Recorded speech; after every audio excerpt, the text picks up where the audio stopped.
अमृतं तप्तजीवनं कविभिरीडितं कल्मषापहं श्रवणमंगलं श्रीमदाततं भुवि गृह्णन्ति ये भूरिदा जनाः।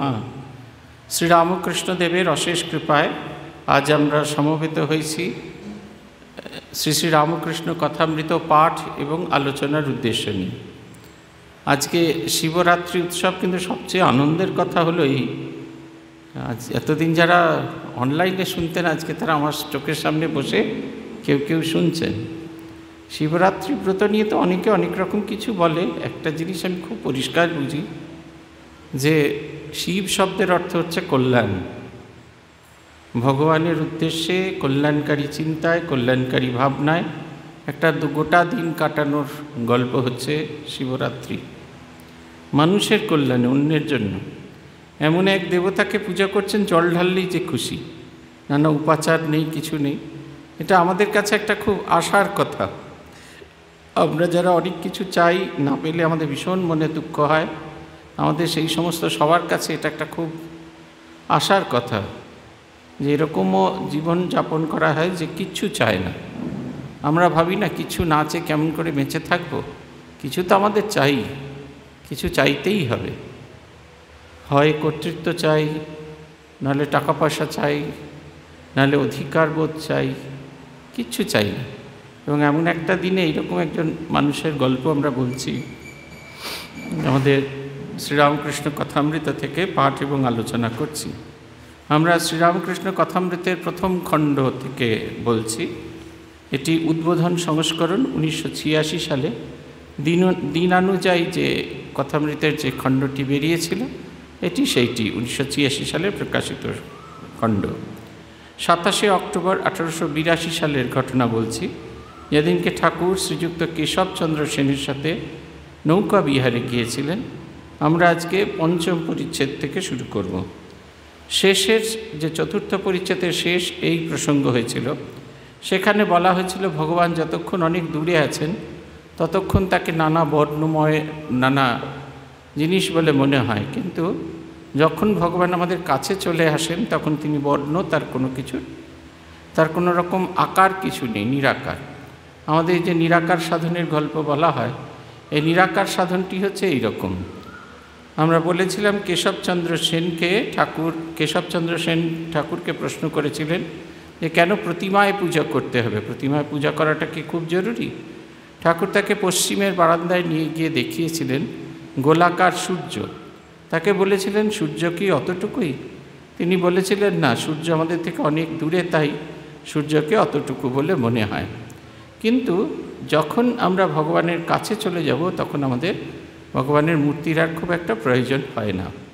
আমরা সাধন ভজন করি না বলে বা সেই রকমভাবে উৎসাহ নিয়ে সাধন ভজন করি না বলে জীবনের শেষ দিন অবধি আমাদের মূর্তির প্রয়োজন হয়। কিন্তু খুব ভালো করে সাধন ভজন করলে এই রিচুয়ালসের বাইরে আমরা যেতে পারি, অথবা এই রিচুয়ালসের মধ্যেই জীবন্ত জাগ্রত দেবতাকে দেখতে পাই। আমাদের বেলুর মঠের একজন পূজারীকে দেখেছিলাম, রোজ পূজার শেষে তিনি দুটি অর্ঘ্য নিয়ে আস্তে আস্তে ঠাকুরকে 3 বার পরিক্রমা করতেন এবং পরিক্রমান্তে ঠাকুরের দুপায়ে দুটি অর্ঘ্য দিতেন। আপনারা অনেকেই দেখে থাকবেন পুরনো দিনের ছবিতে, দেখবেন বেলপাতাগুলো এরকম উঁচু করে ঠাকুরের দুটো পায়ে দেওয়া আছে। আসলে অর্ঘ্যগুলো দেওয়ার পরে ওই বেলপাতাগুলোকে ওরকম উঁচু করে দেওয়া হতো।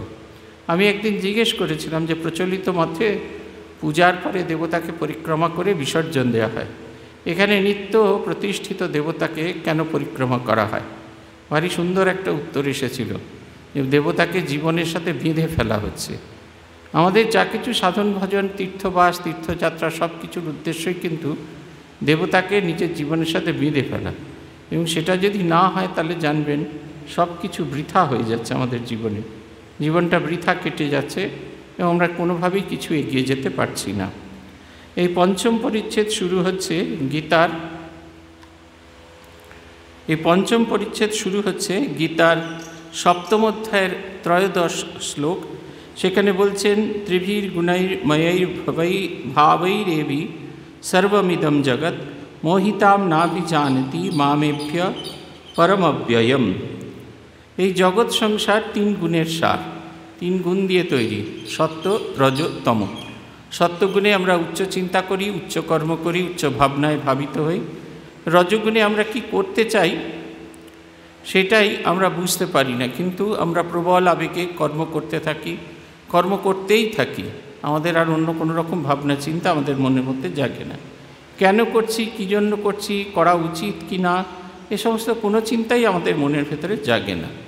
আমরা সেই কারণে পাগলের মতো কাজ করে যাই, ভালো মন্দ কোনো কিছুই বুঝতে পারি না, এবং একটি কর্মের পরে অপর কর্ম, আগের কর্মের দ্বারা আমরা বদ্ধ হয়ে পড়ি। কোনো একটা ভালো কর্ম এলো, আমরা খুব ভালো কাজ করলাম, কেউ খুব প্রশংসা করলো, আমরা সেই কর্মফলের মধ্যে বদ্ধ হয়ে গেলাম। তার থেকে বেরিয়ে যাওয়ার মতো শক্তি আমাদের ভেতরে হয় না। আর তমগুণে আমরা উচ্চ চিন্তা করতে পারি না, উচ্চ ভাবনা করতে পারি না, ঘুমিয়ে থাকি, আমাদের ভেতরে চেতনা ঘুমিয়ে থাকে। আজকাল দেখবেন অনেক সময় যে এই শিরদাঁড়া সকলকে উপহার দেয়া হচ্ছে, দেখবেন এই শিরদাঁড়া উপহার দেয়া হয় সেই সব মানুষদের যারা হারিয়ে ফেলেছে নিজেদের চেতনা, যারা তমগুণে ঘুমোচ্ছে, যারা জেগেও ঘুমোচ্ছে। তাই বলছে এই জগৎ সংসারে 3 গুণের দ্বারা আবদ্ধ, সত্য, রজ এবং তম। এই 3 গুণজাত ভাবের দ্বারা আবদ্ধ, এবং সেই কারণে সর্বমিদম জগৎ মোহিতম, এই সমস্ত জগৎ তার দ্বারা মোহিত হয়ে আছে। সত্যগুণ তাও মোহিত করে রেখেছে, রজগুণও তাও মোহিত করে রেখেছে, তমগুণও তাও মোহিত করে রেখেছে।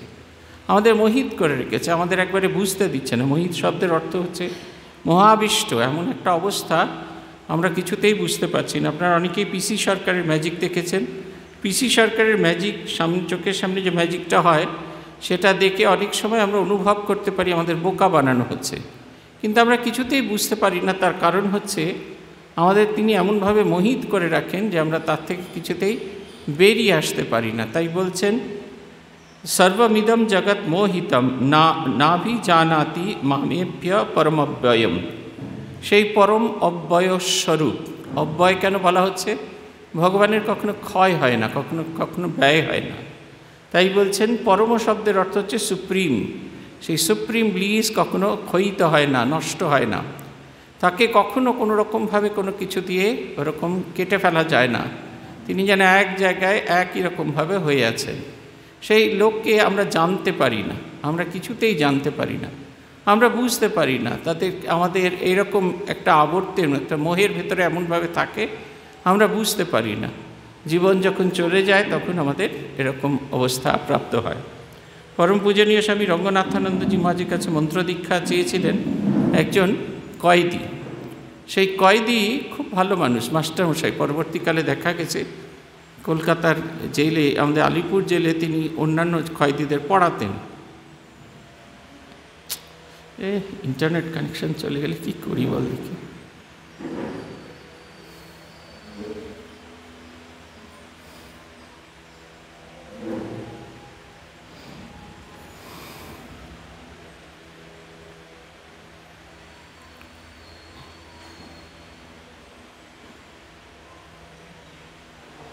এখানে নেট কানেকশন নেই মন্দিরের মধ্যে।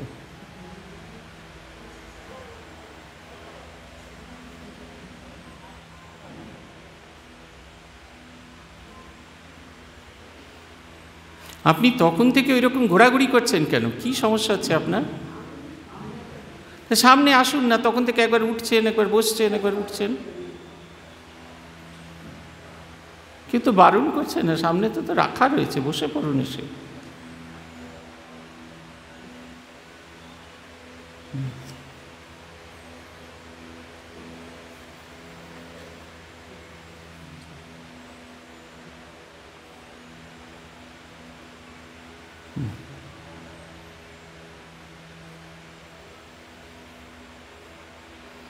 এইটা হচ্ছে আমাদের সবচেয়ে বড় সমস্যা দেখা দেয়। আমরা বুঝতে পারি না, আমরা যেন ঘুরে মরে থাকি। তাই সেই পরম পুরুষকে আমরা চেষ্টা করলেও কিছুতেই জানতে পারি না, আমরা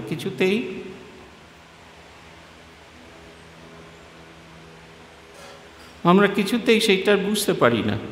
এবং বুঝতে পারি না বলেই আমাদের এত কষ্ট হয়। আমরা নানা রকম কষ্টের মধ্যে, নানা আবর্তের ভেতরে ঘুরে বেড়াতে থাকি। পুথিকার এই আমাদের কথামৃতকার বলছেন, এ সংসার কেন? শ্রীরামকৃষ্ণ কেশবাদির প্রতি বন্ধন আর মুক্তি দুয়ের কর্তাই তিনি। সংসারী জীব কামিনী কাঞ্চনে বদ্ধ, আবার তাঁর দয়া হলেই মুক্ত। তিনি ভববন্ধনের বন্ধন হারিনি তারিণী। এই বলিয়া গন্ধর্ব নিন্দিত কণ্ঠে রামপ্রসাদের গান গাহিতেছেন। শ্যামা মা উড়াচ্ছে ঘুরি ভবসংসার বাজার মাঝে। ওই যে আশা বায়ু ভরে উড়ে বাঁধে তাহে মায়া দড়ি।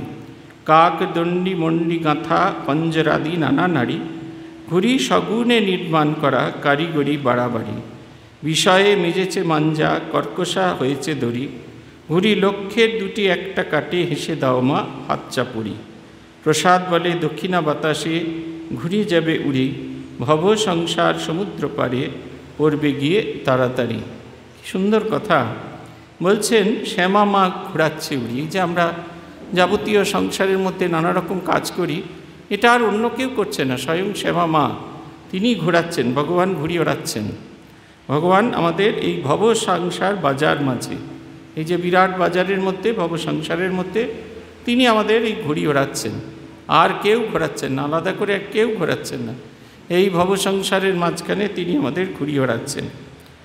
এই যে ঘুড়ি যে ওড়ে, একটা বাতাস লাগে তো, আপনি এমনি করে ছেড়ে দিলেন আর টানতে থাকলেন, ঘুড়ি যে উড়বে, বাতাসটা কি? সেটা হচ্ছে আশা। আমরা সব সময় আশা করি, এইটা পাবো, ওইটা পাবো, সেইটা পাবো, ওইটা পাবো। একটা পাওয়া শেষ হয়ে গেলে আরেকটাই আশা করি। আর ভগবান যখন দেখেন এই নানা আশার মধ্যে আমরা ঘুরে ঘুরে বেড়াচ্ছি, তখন ইনি ওই রকম আশা বায়ু ছাড়তে থাকেন। তাই বলছেন, আশা বায়ু ভরে উঠে বাঁধে তাহে মায়া ডরি।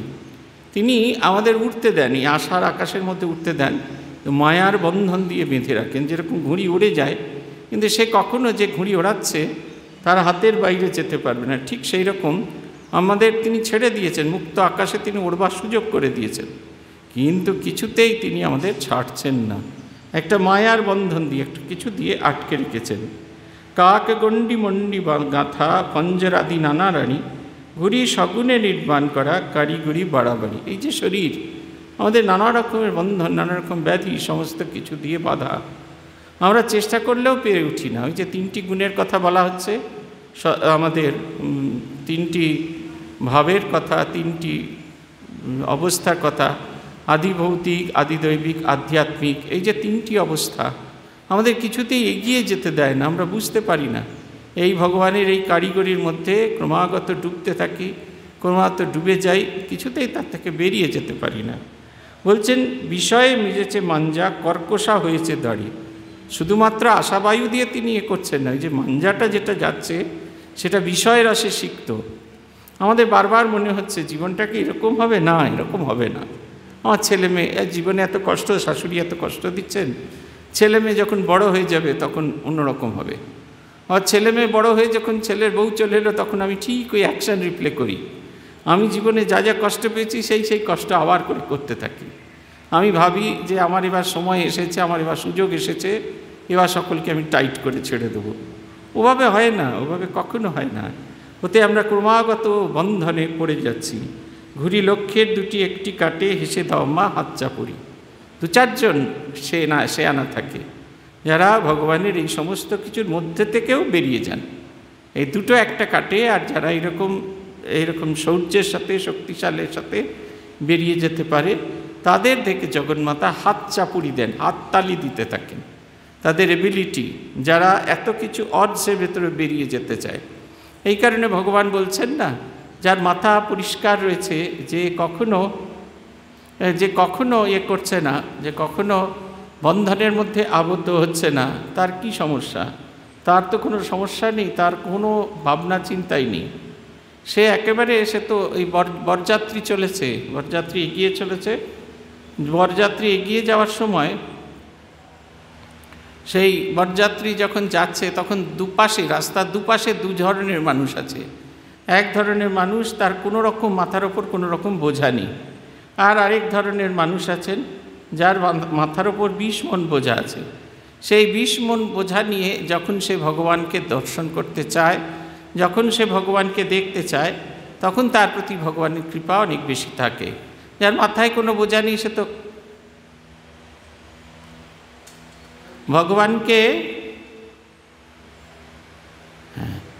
ভগবানকে এই যে দেখতে চায়, রাস্তার মাঝখান দিয়ে যাচ্ছে, দুপাশে যাত্রী রয়েছেন, একজনের মাথায় বোঝা আছে, একজনের মাথায় বোঝা নেই। এই যার মাথায় বোঝা নেই সে ভগবানকে তো সে বরযাত্রী ঘাড় ঘুরিয়ে দেখতে পাবে। তাই বলছেন কি সুন্দর কথা, ঘড়ির লক্ষ্যে দু একটা কাটে, হেসে দাও মা হাত চাপুরি। দু একটা, সবাই বেরোতে পারে না, সবাই পালাতে পারে না। ভগবানের কথা আমাদের সবার ভালো লাগে না, আমরা 2-4 মিনিট বসি তারপর উঠে যাই, আমাদের ভালো লাগে না। জগৎ সংসার অনেক কিছু আকর্ষণ আছে, সেই আকর্ষণগুলো না কাটাতে পারলে কিছুতেই আমরা স্যাটিসফাইড হতে পারি না। তাই বলছেন প্রসাদ বলে দক্ষিণা বাতাসে ঘুরি যাবে উড়ি, ভবসংসার সমুদ্র পাড়ে পড়বে গিয়ে তাড়াতাড়ি। বলছেন কি করলে তাহলে মুক্তি হয়? ভগবানের কাছে প্রার্থনা করতে হয়, দক্ষিণা বাতাস আসুক। উত্তরে হিমালয়, দক্ষিণে হচ্ছে সমুদ্র, তাই দক্ষিণা বাতাস আসুক, দক্ষিণের দিকের বাতাস এসে আমাকে সেই ভবসমুদ্রে নিয়ে গিয়ে ফেলে দিক। শুধু ভবসমুদ্রে নিয়ে গিয়ে ফেলবে না, আমাকে এই ভববন্ধন থেকে মুক্ত করে দেবে, এইটি আমার একমাত্র কাজ হবে। তাই বলছেন তিনি লীলাময়ী, এই সংসার তার লীলা, তিনি ইচ্ছাময়ী আনন্দময়ী, লক্ষ্যের মধ্যে একাধজনকে মুক্তি দেন। বলছেন এটা তার ইচ্ছা, তিনি চাইলে তবে একাধজন মুক্তি পায়, নাহলে কেউ মুক্তি পাবে না, কারুর মুক্তি পাওয়াটা এত সহজ নয়। ব্রাহ্মভক্ত জিজ্ঞেস করছেন, মহাশয় তিনি তো মনে করলে সকলকে মুক্ত করতে পারেন, কেন তবে আমাদেরকে সংসারে বদ্ধ করে রেখেছেন? শ্রীরামকৃষ্ণদেব বলছেন তার ইচ্ছা যে তিনি এইসব নিয়ে খেলা করেন। বুড়িকে আগে থেকে ছুঁলে দৌড়াদৌড়ি করতে হয় না, সকলেই যদি বুড়ি ছুঁয়ে ফেলে খেলা কেমন করে হয়? সকলেই ছুঁয়ে ফেললে বুড়ি অসন্তুষ্ট হয়, খেলা চললে বুড়ির আনন্দ, তাই লক্ষ্যের দুটি একটা কাটে, হেসে দাও মা হাত চাপুরি। সকলের আনন্দ, তিনি মনকে আঁখি ঠেরে ইশারা করে দিয়েছেন, বলছেন যা এখন সংসার করগে যা। মনের কি দোষ? তিনি যদি আবার দয়া করে মনকে ফিরিয়ে দেন তাহলে বিষয় বুদ্ধির হাত থেকে মুক্তি হয়। তিনি আবার তখন আবার তার পাদপদ্মে মন হয়। ঠাকুর সংসারীর ভাবে মার কাছে অভিমান করে গান গাইছেন, আমি এই খেদে করি, তুমি মাতা থাকতে আমার জাগা ঘরে চুরি, মনে করিয়া তোমার নাম করি কিন্তু সময়ে পাশুরি, আমি বুঝেছি জেনেছি আশয় পেয়েছি এসব তোমার চাতুরি।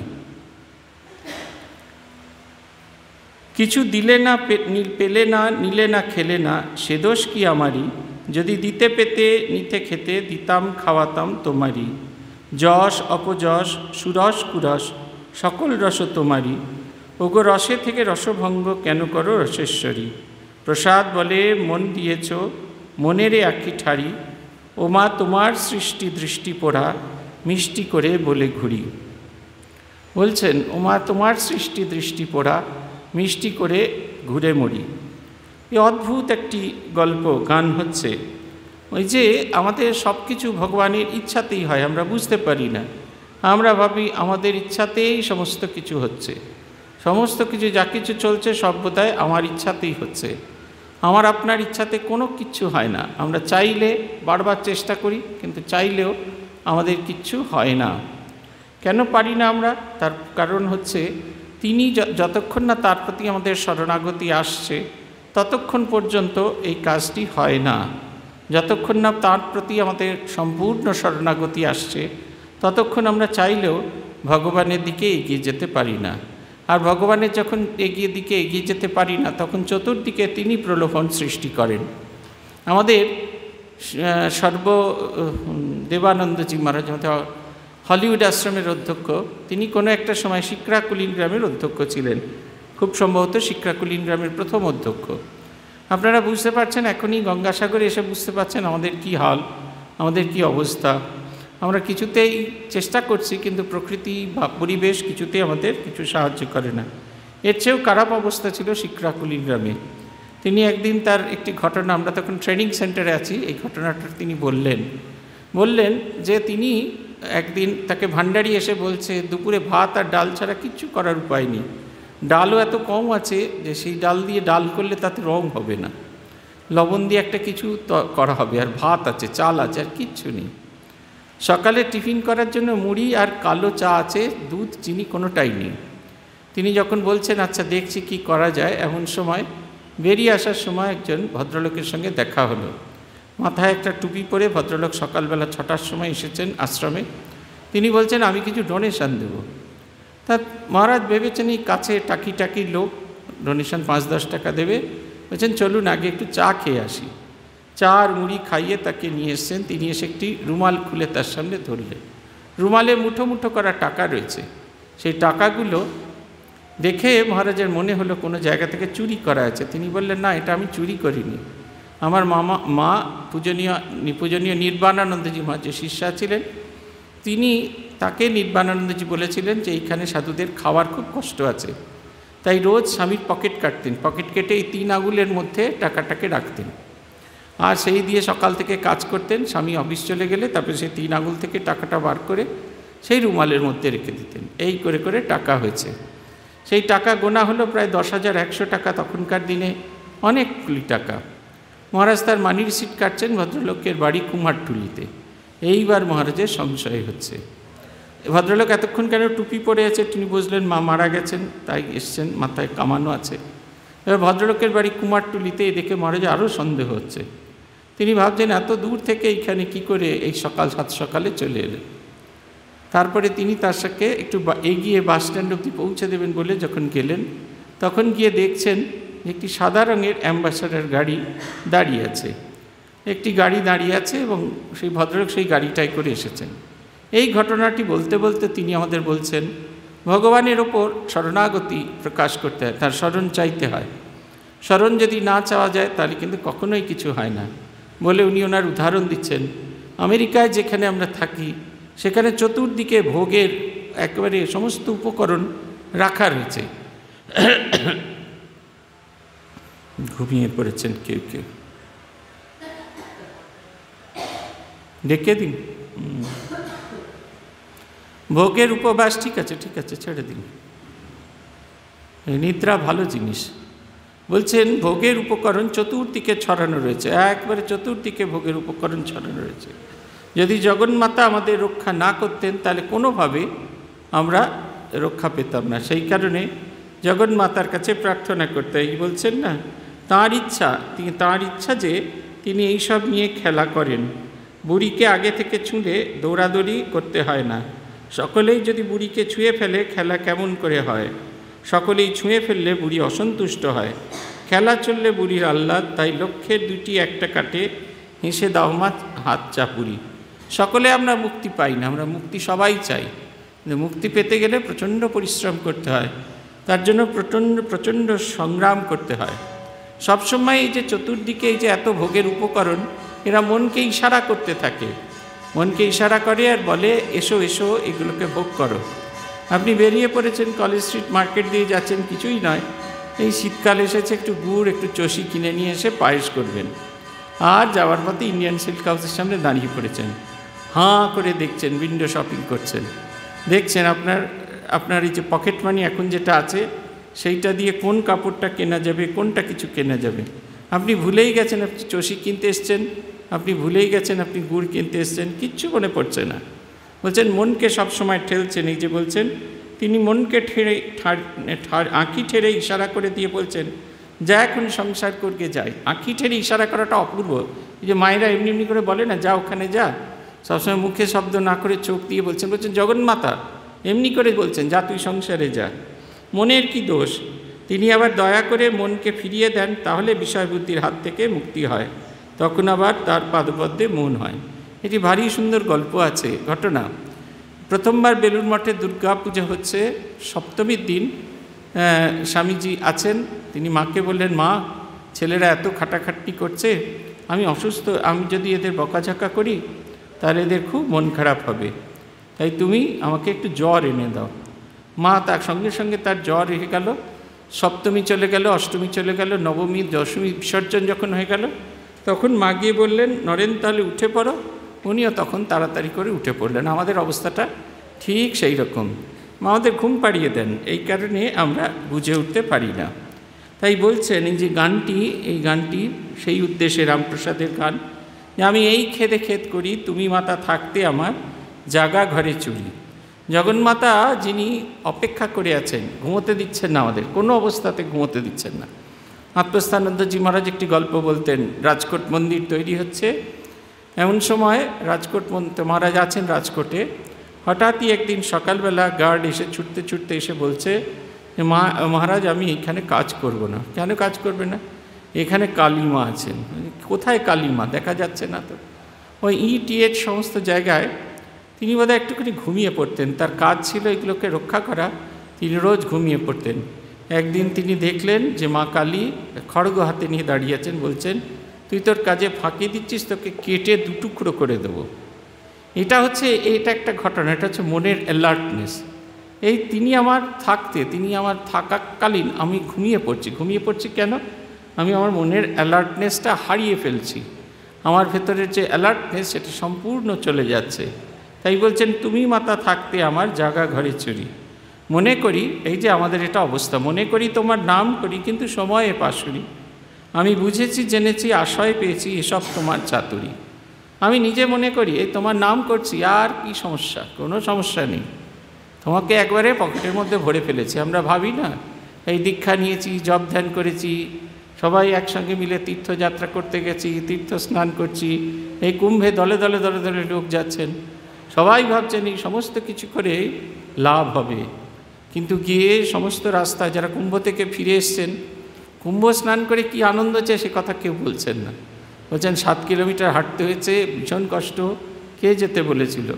প্রচুর লাগেজ বইতে হয়েছে, কে যেতে বলেছিল? থাকার জায়গা মেঝেতে খাট ছিল না, কে যেতে বলেছিল? বায়ো টয়লেট ওভারফ্লো করছে, কে যেতে বলেছিল?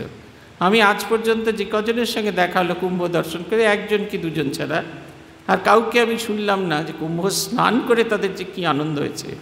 এই যে বিরাট জনসমাগম, এইটা দেখে তাদের কি আনন্দ হয়েছে, এটা নিয়ে তাদের কারুর ভাবনা নেই। অমৃত কুম্ভের সন্ধানে গ্রন্থ যদি আপনারা পড়েন, খুব সম্ভবত 1976 সালের এরকমই একটি কুম্ভ মেলা নিয়ে গল্প লেখা। সেখানে বিভিন্ন আখড়ায় লেখক ঘুরে ঘুরে দেখছেন, তিনি কুম্ভ স্নান করতে আসেননি, তিনি এসে একটি পরিবারের সঙ্গে থাকা শুরু করেছেন, পথে আলাপ হয়েছেন, সারাদিন তিনি ঘুরে ঘুরে বেড়াচ্ছেন, কত মানুষ কত রকমভাবে কুম্ভকে দর্শন করছে তার ছবি। রানীচন্দ্রের লেখা আরেকটি গ্রন্থ আছে কুম্ভ মেলা বলে, সেই গ্রন্থেতেও সেটা অনেক কাল আগে 1934 সালের ঘটনা। রাসবিহারী মহারাজ মায়ের শিষ্য, তিনি গিয়েছেন এবং খুব পাতলা বিশ্বভারতের পাবলিকেশন কুম্ভ মেলা। রানীচন্দ্র তখন গেছেন আমাদের রামকৃষ্ণ মিশন কনখল, সেই কনখলেতে তার যে কুটিয়া হচ্ছে সেইখানে তিনি আছেন।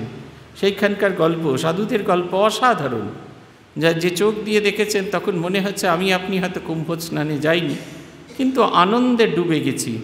এখানে কেউ কুম্ভে মারা গেছেন বলে গালাগাল করছেন, হ্যানা করছেন ত্যানা করছেন, কিন্তু আমাদের এই বুঝতে হবে, আমি মনে করি তোমার নাম করি কিন্তু সময়ে পাশরি। আমি বুঝেছি জেনেছি আশয় পেয়েছি সব তোমার চাতুরি। যতক্ষণ না তিনি চাইবেন যে আমার মুক্তি হোক, যতক্ষণ না তিনি চাইবেন আমার মন ভগবতমুখী হোক, আমি চেষ্টা করে যেতে পারি, কিন্তু তার কৃপাভিন্ন কখনোই কোনোভাবে কিচ্ছু হবার উপায় নেই। তাই বলছেন কিছু দিলে না পেলে না, নিলে না খেলে না, সে দোষ কি আমারই? যদি দিতে পেতে নিতে খেতে দিতাম খাওয়াতাম তোমারই। তুমি আমায় কোনো সম্পদই দাওনি, আধ্যাত্মিক সম্পদ কিচ্ছু দাওনি, আমার মনকে বারবার ঘুরিয়ে ঘুরিয়ে বেরিয়েছ, বারবার ঘোরাচ্ছ। তুমি যদি আমার মনটাকে শান্ত করে দিতে, তুমি যদি আমার মনটাকে ঠিক করে দিতে, আমাকে মনকে পরিচালিত করতে, তাহলে এই মন ভগবত চিন্তা করতো, ভগবতভাবে ভাবিত হয়ে থাকতো। সেই একজন চোরের গল্প আপনাদের বলেছি, লার্ন টু লিভ গ্রন্থে আছে। একটি চোর ধরা পড়েছিল, একটা গ্যাং, একটা নেতা, তার বয়স অল্প, তাই তাকে কারেকশনাল হোমে পাঠানো হয়েছে। সেখানে গিয়ে সে একদিন খুব মারধর করছে ফাদার যিনি আছেন তাকে। অবশেষে তাকে ফাদার সুপিরিয়রের কাছে পাঠানো হলো কফি খাওয়ার জন্য। ফাদার সুপিরিয়র তাকে বললেন, তুমি এত ওবিডিয়েন্ট, তুমি এইরকম গোলমেলে কাণ্ডটা কেন করেছো? ছেলে তো অল্প বয়সে পেকে গেছে, খুব হাসছে, বলছে জীবনে অনেক মিথ্যে কথা শুনেছি ফাদার, আপনার মতো এরকম বড় মিথ্যে বলতে কাউকে শুনিনি। তখন উনি বলছেন, না সত্যি কথাই, তুমি ছেলেবেলা থেকে খারাপ কি সেটা জেনেছো, ওবিডিয়েন্টলি ফলো করেছো, আজ তাই তুমি খারাপ। তুমি যদি ছেলেবেলা থেকে ভালো জিনিসগুলো দেখতে, তাহলে ভালোগুলোকে তুমি ফলো করতে, অতএব তুমি ভালো হতে। কিন্তু আর যাই হোক, তোমার ভেতরে যে ওবিডিয়েন্সি গুণ আছে, তোমার ভেতরে যে বাধ্যতা আছে, সেটির তো কোনো তুলনা হয় না। মাকে যেন সেই অভিমান করছেন, বলছেন তুমি যদি আমায় ভালো গুণ দিতে, ভালো সংস্কার দিতে, ভালো জীবন দিতে, আমি ভালো হয়ে উঠতে পারতাম, তোমার লোকে তোমার জয় জয়কার করতো। তুমি দাওনি তাই আজকে আমি খারাপ হয়ে গেছি। এই যে তুমি দাওনি আমি খারাপ হয়ে গেছি বল্লাটার ভেতরে একটা অদ্ভুত শরণাগতি থাকে। যশ অপযশ সুযশ কুযশ সকল রস তোমারই, ওগো রসে থেকে রসভঙ্গ কেন করো রসেশ্বরী। বলছেন এতদিনে সে বুঝেছে এই যা কিছু আমরা করি, যশ অপযশ সুযশ কুযশ সব তোমার, আমায় কিন্তু কিছু লাগছে না।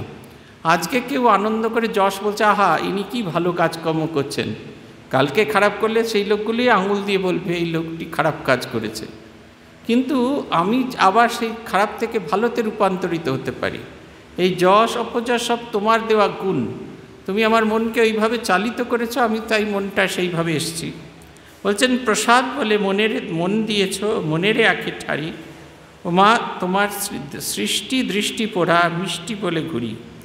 তুমি মনকে দিয়েছ, কিন্তু মনের ভেতরে মন দিয়ে আমি তোমাকেই দেখছি এবং এইটি বুঝেছি যে এই তোমার জগৎটি সবটুকু তোমার, কিন্তু আমার বড় মিষ্টি বলে মনে হয়, তাই আমি একে নিয়ে ঘুরে বেড়াচ্ছি। তাঁরই মায়াতে ভুলে মানুষ সংসারী হয়েছে, প্রসাদ বলে দিয়েছে মনেরে আঁখি ঠাড়ি, মনকে দিয়ে মনকে দেখছি। ব্রাহ্মভক্ত বলছেন, মহাশয় সব ত্যাগ না হলে ঈশ্বর পাওয়া যাবে না। ঠাকুর বলছেন, না গো, তোমাদের সব ত্যাগ করতে হবে কেন? তোমরা রসে বসে আছো, সা রে মাতে সকলের হাস্য, তোমরা বেশ আছো। নকশ খেলা জানো?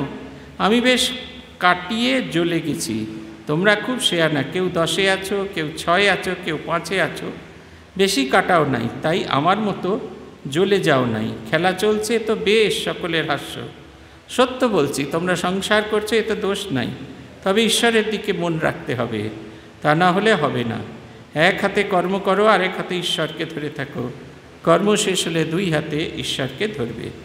মন নিয়ে কথা, মনেতেই বদ্ধ মনেতেই মুক্ত।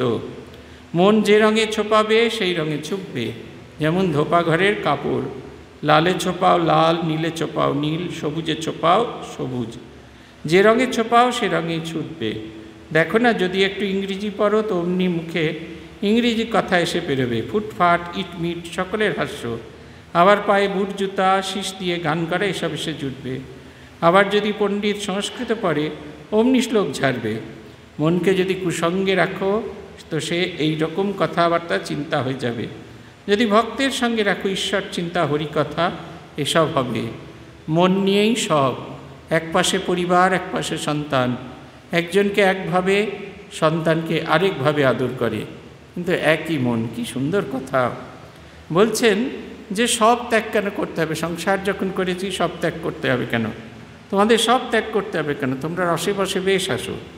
তাহলে আমরা যারা সংসারে আছি তাহলে ভগবত চিন্তা করব না? তা নয়।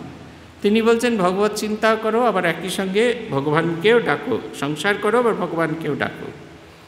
বেশি কাটিয়ে চলে আসে। আপনারা অনেকেই সাপ লুডো খেলা দেখেছেন। সাপ লুডো খেলা 1 থেকে 100, তার মধ্যে বিভিন্ন জায়গায় সেই সাপ লুডোর মধ্যে সাপ আছে, কোথাও মই আছে। এই যখন এই মইতে গিয়ে পড়লেন, চাচা করে ওপরে উঠে গেলেন, তারপরে যেই 2 পড়েছে ইয়েতে, সঙ্গে সঙ্গে সাপের মুখ থেকে একবারে সাপের লেজেতে চলে এলেন। এই যতক্ষণ সাপের মুখেতে পড়েননি, এক এক করে এগোচ্ছেন, ততক্ষণ অবধি আপনি এগিয়ে যেতে পারবেন। কিন্তু যদি সাপের মুখেতে পড়েন তাহলে আপনাকে একেবারে নিচে নেমে চলে আসতে হবে, আপনি কিছুতেই তার থেকে বেরোতে পারবেন না। সেই কারণে বলছেন তোমরা খেলাটা খেলোনি বলে ঠিক আছে, তোমরা কেউ 4-এ আছো 5-এ আছো, তোমাদের খেলার বিশেষ দরকার নেই। খেলতে গেলে কিন্তু দাম দিতে হবে, যেটার কথা তিনি বলছেন যে তোমরা বেশ আছো। নকশ খেলা জানো? আমি বেশি কাটিয়ে জ্বলে গেছি। যারা খুব তাড়াতাড়ি মুক্ত হতে চায় তাদের বেশি কষ্ট পেতে হয়, তাদের বেশি সাধন ভজন করতে হয়, সাধনাত্মর আমাদের যেতে হয়। ঠাকুর বলছেন সত্য বলছি, তোমরা সংসার করছো এতে দোষ নাই, তবে ঈশ্বরের দিকে মন রাখতে হবে, তা না হলে হবে না। এক হাতে কর্ম করো, আরেক হাতে ঈশ্বরকে ধরে রাখো, কর্ম শেষ হলে 2 হাতে ঈশ্বরকে ধরবে। এটা হচ্ছে মূল কথা। খুব সুন্দর ভগবান নিজে আশ্বাস দিচ্ছেন আমাদের সকলের উদ্দেশ্যে, এই আশ্বাস বাণী দিচ্ছেন। বলছেন 2 হাত দিয়ে ভগবানকে ধরার এখন প্রয়োজন। এখন যখন কাজ করতে হবে তখন 1 হাত দিয়ে কাজ করো, কিন্তু অন্য হাত দিয়ে ভগবানকে ধরে রাখার অভ্যাস করো। যাতে যখন কাজ শেষ হবে দ্বিতীয় হাত, যেটা এতক্ষণ ভগবানের কাজ ছাড়া অন্য কাজ করছিল, সংসারের কাজে মগ্ন ছিল, সেটা যেন দুই হাত দিয়েই ভগবানকে সে ধরতে পারে। এইটা হচ্ছে কথা। ভগবান এটি আমাদের কাছে আশ্বাস বাণী দিচ্ছেন, সত্য কথা, তোমরা সংসারে আছো, এতে দোষ নেই। কত আশার কথা। আমরা যারা সংসারে, আপনারা যারা আছেন, আমাদেরও ছোটোখাটো একটা সংসার। আমাদের সুবিধে হচ্ছে আমাদের সংসারের মালিক ঠাকুর, আপনাদের সংসারের মালিক আপনারা নিজেরা। যদি আপনারা মনে করেন যে সংসারের মালিক আপনি ঠাকুর, তাহলে কিন্তু আর এই সমস্যাটা হয় না। কিন্তু আমাদের বেশিরভাগ ক্ষেত্রে আমার সংসার, আমি দেখব না, আমি ছাড়া আর কে দেখবে, এই আমার সংসার করতে গিয়ে আমরা ভীষণভাবে মুশকিলে পড়ি। বলছেন মনেতেই সব, মনেতেই বদ্ধ, মনেতেই মুক্ত। আমরা যদি মনে মনে মুক্ত হতে চাই তাহলে অবশ্যই মুক্তির দিকে এগোবো। যদি মনে মনে বদ্ধ হতে চাই, আমাদের কেউ আটকাবে না, কেউ কিছু করবে না। আমরা যখন ছোট ছিলাম তখন একটি ছবি এসেছিল শোলে, আমরা অনেকেই সেই সিনেমাটা দেখিনি, তখন বাড়ির লোকেরা পাত্তা দিত না নিয়ে যাওয়ার জন্য। আমার বন্ধুরা যারা দেখেছে শোলে, তারা, আমরা যারা শোলে দেখিনি তাদের সম্পর্কে বলতো, যে দেখেনি শোলে সে আছে মায়ের কোলে। আমাদের অবস্থাটা ঠিক সেই রকম, আমরা মায়ের কোলে বসে আছি। আমাদের এই নিয়ে লোকে মজা করত। মনেতেই বদ্ধ, মনেতেই মুক্ত। আমরা নিজেরাই বদ্ধ হই।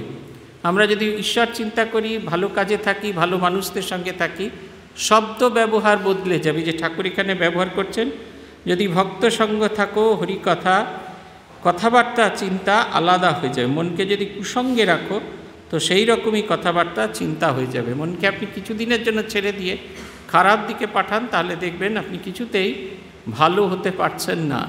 আপনার কথাবার্তা, আপনার আচরণ, সমস্ত কিছু খারাপ হয়ে যাচ্ছে, কিছুতেই আটকানো যাচ্ছে না, কোনোভাবেই এটাকে আটকানো যাচ্ছে না। আমরা কোনোভাবে নিজেকে করতে পারছি না, বাঁধতে পারছি না বলেই আমাদের ভীষণ ভীষণ ভীষণ রকম কষ্ট হচ্ছে। তাই বলছেন যে যদি কেউ ইংরেজি শেখে তাহলে কি হয়, সে বুট টুট পরে, লাফিয়ে লাফিয়ে চলে, শীষ দেয় আর ইট মিট ফিট এই সমস্ত করে। আবার যেরকম সংস্কৃত যারা পড়েছে তারা সবসময় সংস্কৃত শব্দতে বলে। আমাদের সাধুদের কয়েকজনকে দেখেছি, আমাদের সঙ্গে এসেই নরা শিখলেন, বেশ ভালো সংস্কৃত শিখেছেন, কিন্তু মাঝে মাঝে এই কথা বলবার সময় সংস্কৃত শ্লোক বলতে থাকে। আমার তো সংস্কৃত আসে না, সেই সংস্কৃত শ্লোক বলতে গেলে 50 বার ঠুকরে যাই, কিন্তু তারা কীরকম ফরফাস করে বলতে থাকে। আমরা যেটার অভ্যাস করব সেটাই আমাদের হবে, একটি ছেলেকে দেখি বেশি লেখাপড়া শেখেনি, লাখ লাখ টাকার মাছের ব্যবসা করে, রাত্রি 3টে থেকে সকাল 7টার মধ্যে কয়েক লক্ষ টাকার মাছের ব্যবসা করলেন। তার কাছে ক্যালকুলেটর নেই, তার কাছে কিচ্ছু নেই, শুধু একটা ওজনদারি মেশিন আছে আর একটা ক্যাশ বাক্স আছে। তাকে দেওয়া হচ্ছে, ওজন করা হচ্ছে, মাছ বেরিয়ে যাচ্ছে, একবারে বড় বড় অ্যামাউন্টের মাছ বেরিয়ে যাচ্ছে, গুণিতক করছে, টাকা নিচ্ছে, ফেরত দিয়ে দিচ্ছে। নির্লিপ্ত, একবারে নিবাত, এই আমাদের দ্বীপকাঠির মতো, দ্বীপের মতো সেরকম করছে। এইটা করলো কী করে? কারণ সে তার মধ্যে রেখেছে, তাই তাতে এক্সারসাইজ, তাতেই সে এক্সেল করেছে। আমরা ভালো জিনিসে রাখলে ভালো দিকে আমাদের মন যাবে এবং সেই জিনিসে আমরা নিজেদেরকে অগ্রসর করতে পারবো। ঠাকুর তাই বলছে মন নিয়েই কথা। ভারী সুন্দর এই উদাহরণটা যদিও খুব অ্যাডাল্ট, কিন্তু উদাহরণটা ভারী সুন্দর। বলছেন মন নিয়েই কথা, এক পাশে পরিবার আর একদিকে সন্তান, একজনকে একভাবে অন্যজনকে আরেকভাবে আদর করে, কিন্তু একই মন। মাঝখানে আপনি শুয়ে আছেন, একদিকে আপনার স্ত্রী শুয়ে আছে, একদিকে আপনার সন্তান শুয়ে আছে, দুজনকেই আপনি আদর করছেন, কিন্তু আদর করার মোডটা আলাদা। অথচ সেইটা, ওই যে আপনার যে ভাবনাটা, সেটা কিন্তু সেই একটা মন থেকেই বেরোচ্ছে, একই জায়গা থেকে বেরোচ্ছে। তাই ভগবান বলছেন উপায় কি? ষষ্ঠ পরিচ্ছেদ শুরু হচ্ছে গীতার আরেকটি শ্লোক দিয়ে, সর্বধর্মান পরিত্যাজ্য মামেকম শরণম ব্রজ অহম ত্বাম সর্বপাপেভ্য মোক্ষয়িষ্যামি মা শুচ। তুমি সব রকমের ধর্ম এবং অধর্ম, সব কর্ম পরিত্যাগ করে আমাকেই আশ্রয় করো। আমি ছাড়া এই জগৎ সংসারের কিছু নেই। আমি তোমাকে ধর্মাধর্মরূপ এই যে যাবতীয় কর্মফলস্বরূপ সব রকম পাপ থেকে মুক্ত করব। অতএব তুমি শোক করো না। এটি একবারে অষ্টাদশ অধ্যায় গিয়ে বলছেন। কেন এই অষ্টাদশ অধ্যায় বলছেন? তার কারণ হচ্ছে একাদশ অধ্যায় অর্জুনকে ভগবান বিশ্বরূপ দর্শন করেছেন। অর্জুন দেখেছেন এই জগৎ সংসারে আর দ্বিতীয় কেউ নেই, ভগবান ছাড়া কেউ নেই। এই যাদের জন্য তার এত শোক হচ্ছিল, যে আত্মীয় স্বজন পরিজন যাদের জন্য এত শোক হচ্ছিল, তারাও কেউ জীবিত নেই, সবাই ভগবানের সেই লীলা খেলার ভেতরে হারিয়ে গেছে, সিম্পলি হারিয়ে গেছে। তাদের খুঁজে পাওয়া যাচ্ছে না, কোনো জায়গায় তাদের খুঁজে পাওয়া যাচ্ছে না। তারা সিম্পলি হারিয়ে চলে গেছেন, এই জগৎ সংসারের মধ্যেই তারা নেই। তাই তিনি অবাক। তাই এই যে এখন যে কথাটা বলছেন, এই কথাটা শোনবার মতো যোগ্য হয়ে উঠেছেন অর্জুন। তাই তাকে তিনি বলছেন, সর্বধর্মান পরিত্যাজ্য মামেকম শরণম ব্রজ অহম তাম সর্বপাপেভ্যো মোক্ষয়িষ্যামি মা শুচ। ভগবানও এখানে শর্ত দিচ্ছেন, কখন আমাকে গ্রহণ করবেন? যখন আমি সমস্ত কিছু ত্যাগ করব। শুধু গান গাইব না, তোমাকে চাই তোমাকে চাই বলে শুধু গান গাইব না, অন্তরে অন্তরে এটা অনুভব করব। শ্রীরামকৃষ্ণ ব্রাহ্ম ভক্তদের প্রতি বলছেন, মনেতেই বদ্ধ মনেতেই মুক্ত, আমি মুক্ত পুরুষ, সংসারে থাকি বরণ্যে থাকি, আমার বন্ধন কি? আমি ঈশ্বরের সন্তান, রাজাধিরাজের ছেলে, আমার আবার বাঁধে কে? যদি সাপে কামড়ায় বিষ নাই, জোর করে বললে বিষ ছেড়ে যায়। তেমনি আমি বদ্ধ নই, আমি মুক্ত, এই কথাটি রোগ করে বলতে তাই হয়ে যায়, মুক্ত হয়ে যায়। সেদিনকে একজন সন্ন্যাসীর গল্প শুনছিলাম, স্বামী দুর্গানন্দজি মহারাজ। তিনি এখনই রামকৃষ্ণ সঙ্গে নেই, তিনি পূজনীয় প্রভু মহারাজের শিষ্য ছিলেন এবং প্রভু মহারাজের অন্যতম সেবক ছিলেন। একজন মহারাজ বলছিলেন, কোয়ালপাড়াতে তখন তিনি আছেন, খুব বৃষ্টি হচ্ছে, কয়েকদিন ধরে খুব বৃষ্টি হচ্ছে। হঠাৎ করে তা একদিন মাঝরাত্রিরে ঘুম ভেঙে উঠে তিনি সাধুদের ডাকলেন, বললেন চলো দেখি যাই। বলে দুজনে মিলে হাঁটতে হাঁটতে চলে গেলেন। দেখলেন পেছন দিকে এই মালো পাড়া, এই অন্তর্জ শ্রেণীদের পাড়া, সেইখানে প্রবল বেগে জল ঢুকছে। একটা খাল আছে, সেই খালের জল এমনভাবে বেড়েছে যে পেছন দিকে যারা আছে তাদেরকে বার করে যাওয়া যাচ্ছে না। খুব লম্বা ছিলেন, প্রায় 6 ফুট 2 ইঞ্চি মতো লম্বা ছিলেন। তিনি আস্তে আস্তে কাপড়টাকে গুটিয়ে ধীরে ধীরে ধীরে ধীরে সেই জলে নেমে গেলেন। এতখানি জলেতে ডুবে গেছেন। সবাই ভয় দেখাচ্ছে, মহারাজ অন্ধকারের মধ্যে সাপে কামড়াতে পারে, কোনো রকম ভয় নেই। আস্তে আস্তে করে একজন একজন করে ধরছেন। কেউ কেউ তার হাতের ওপর তাদের দুটো পাকে দিয়েছেন, ওরকমভাবে সেই যে খালটা তাদের সকলকে একজন একজন করে পার করছেন। ছোট বাচ্চাদের কোলে তুলে হাত দিয়ে ধরে একটু একটু করে পার করছেন। বলছেন তারা সেই রকমভাবে একজন একজন করে গোটা পাড়াটা খালি করে দিয়েছেন। এবং যত তিনি খালি করছেন তত ধীরে ধীরে কাদাতে তিনি একটু একটু করে বসে যাচ্ছেন, একদম গলা অবধি জলের তলায় চলে গেছেন। তখনও চেষ্টা করে চলেছেন। তাকে সাধু জিজ্ঞেস করছে, আপনার ভয় করে না? বলছে, কেন ভয় করব? আমি ভগবানের সন্তান, আমার ভয় কি? আমাকে তিনিই রক্ষা করবেন। এই যে ভগবানের প্রতি নির্ভরতা, এইটা যতক্ষণ না আসছে ততক্ষণ কিন্তু হবে না। মনেতেই আমরা বদ্ধ হই, মনেতেই আমরা মুক্ত হই। আপনারা দেখবেন রাত্রিবেলা বাইরে বেরোতে চান না, অথচ আপনার সন্তান যদি অসুস্থ হয়ে পড়েন, যেসব অঞ্চলে আপনারা যাননি সেখান থেকে ওষুধ কিনে নিয়ে চলে আসেন। কোথা থেকে এই শক্তি পান? আলাদা করে কিছু কি করেন? তা তো নয়, আপনার মনের ভেতরে এই শক্তিটা আছে। খ্রিস্টানদের একখানা বই একজন দিলে, আমি পড়ে শোনাতে বললাম, তাতে কেবল পাপ আর পাপ কেশবের প্রতি। তোমাদের ব্রাহ্ম সমাজে কেবল পাপ। যে ব্যক্তি আমি বদ্ধ বারবার বলে, সে শালা বদ্ধই হয়ে যায়। যে রাত দিন আমি পাপী এই করে, সে তাই হয়ে যায়। ঈশ্বরের নামে এমন বিশ্বাস হওয়া চাই, কি আজ আমি তার নাম করেছি, আমার এখনও পাপ থাকবে? আমার আবার পাপ কি? আমার আবার বন্ধন কি?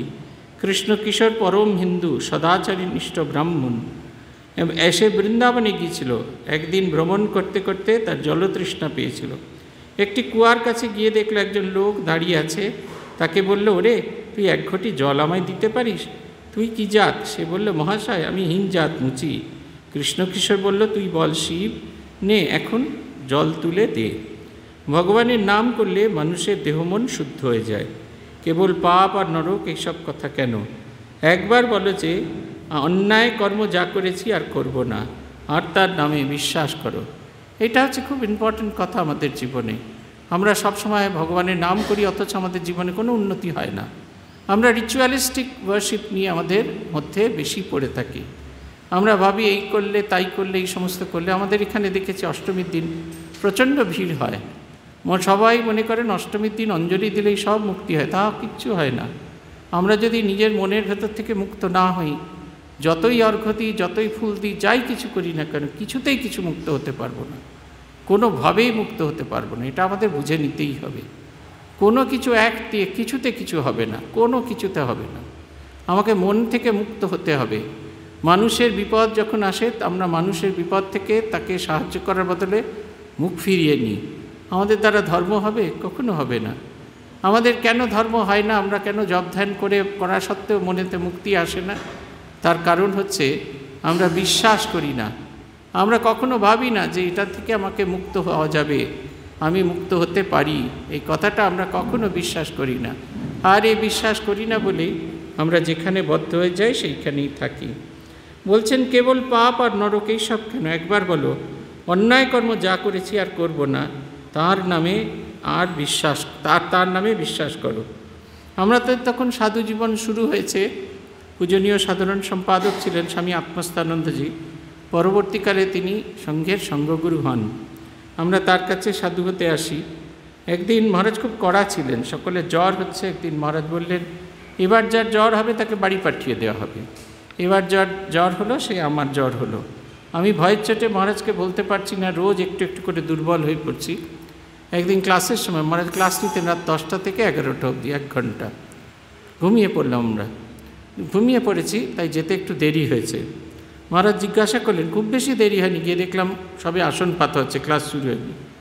মহারাজ বললেন যে দেরি কেন? বললাম যে বাথরুম গিয়েছিলাম, ভয়ের চোটে মিথ্যা বলে ফেলেছি।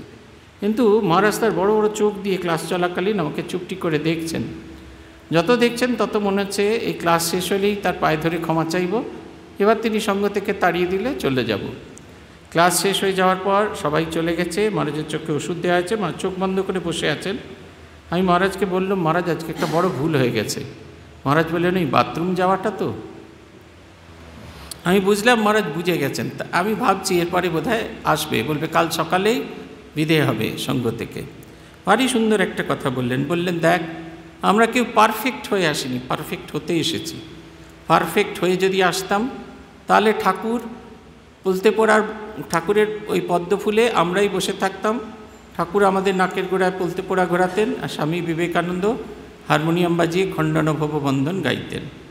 আমরা পারফেক্ট নই বলেই এখনও পদ্ম ফুলে ঠাকুর বসে আছেন, আমরা নিজেরা পলতে পোড়া ঘোরাচ্ছি, আমরাই খণ্ডনভব গাইছি, এবং স্বামী বিবেকানন্দ তার মন্দিরে বসে আমাদের কার্যাবলী দেখছেন। ভুল কি সেটা জানতে হবে, এবং ভুল যখন জানব তখন ঠাকুরের কাছে প্রতিজ্ঞা করতে হবে এ জন্মে আর কখনো এরকম ভুল করব না। আমরা শেষ করব। ঠাকুর গাইছেন, ঠাকুর প্রেমান্মত্ত হয়ে গাইছেন, আমি দুর্গা দুর্গা দুর্গা বলে মা যদি মরি, তবে আখেরে দিনে নাতারও কেমনে জানা যাবে গো শঙ্করী। আমি দুর্গা দুর্গা দুর্গা বলে মা যদি মরি। এই গান এক মহা আশ্বাসের গল্প, এই গান এক মহা আশ্বাসের কথা।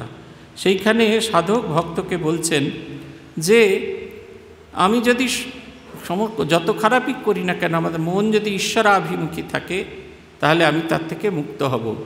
আমাদের দেশ বাল্মীকির দেশ, যে দেশ দেখিয়েছে দস্যু রত্নাকর কেমন করে বাল্মীকিতে রূপান্তরিত হতে পারে। এটা আমাদের খুব আশ্বাসের একটা জায়গা। আমরা এই আশ্বাসটিকে বিশ্বাস করি না, এবং বিশ্বাস করি না বলেই আমরা কিছুতেই মুক্তির পথে এগোতে পারি না। আজ এই পর্যন্ত। ওম নিরঞ্জনম নিত্যম অনন্তরূপম ভক্তানুকম্পাদৃত বিগ্রহম বৈ ঈশাবতারম পরমেশমিড্যম তং রামকৃষ্ণম শিরসা নমামি। ওম শান্তি শান্তি শান্তি। হরি ওম তৎসৎ। শ্রীরামকৃষ্ণার্পণমস্তু।